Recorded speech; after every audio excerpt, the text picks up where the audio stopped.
ભવ્ય શોભાયાત્રા કાઢવામાં આવી। સલાટ સમાજ દ્વારા કથા, મહાપૂજા, મહાપ્રસાદ સહિત કાર્યક્રમોનું આયોજન કરવામાં આવ્યું। જૂનાગઢ જિલ્લાના માંગરોળ સલાટ જ્ઞાતિ દ્વારા વિશ્વકર્મા દેવની જન્મજયંતિ નિમિત્તે મહાપૂજા, કથા, સમૂહ પ્રસાદ સહિતના ધાર્મિક કાર્યક્રમોનું આયોજન કરવામાં આવ્યું। સવારે જ્ઞાતિના લોકો, ભાઈઓ, બહેનો અને આગેવાનો દ્વારા શહેરના મુખ્ય રસ્તાઓ પર વાજતે ગાજતે ભવ્ય શોભાયાત્રા કાઢવામાં આવી તેમજ દર વર્ષની જેમ આ વર્ષે પણ પ્રસાદ સહિતના કાર્યક્રમોનું આયોજન કરવામાં આવ્યું। સાથે સલાટ સમાજ દ્વારા હર્ષોલ્લાસ સાથે વિશ્વકર્મા જન્મ જયંતિની ઉજવણી કરવામાં આવી હતી।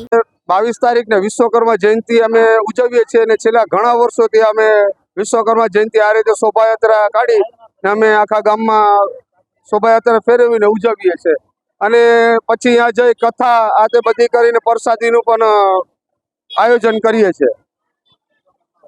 જય વિશ્વકર્મા બાપા કી, પીપળેશ્વર મહાદેવ કી। વિશ્વકર્મા ભગવાનની દર વર્ષની જેમ આ વર્ષે પણ અમે ભગવાનની મંદિરેથી પૂજા પાઠ કરી, અર્ચના કરી અને વાતે ગાતે અમે લોકો અમારો માંગરોળ સલાટ સમાજ દર વર્ષની જેમ બાપાની રવાડી કાઢીએ છીએ અને સાથે પ્રસાદી પણ લઈએ છીએ અને આજનો દિવસ બધા માટે શુભ રહે, સારો રહે। જય માતાજી, જય ભોલેનાથ, બોલો વિશ્વકર્મા ભગવાન કી જય, વિશ્વકર્મા ભગવાન કી જય।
સમાચારોની ઝડપી અપડેટ માટે હમણાં જ સત્ય સ્વરાજ ન્યૂઝ ચેનલને લાઇક, શેર અને સબસ્ક્રાઇબ કરો।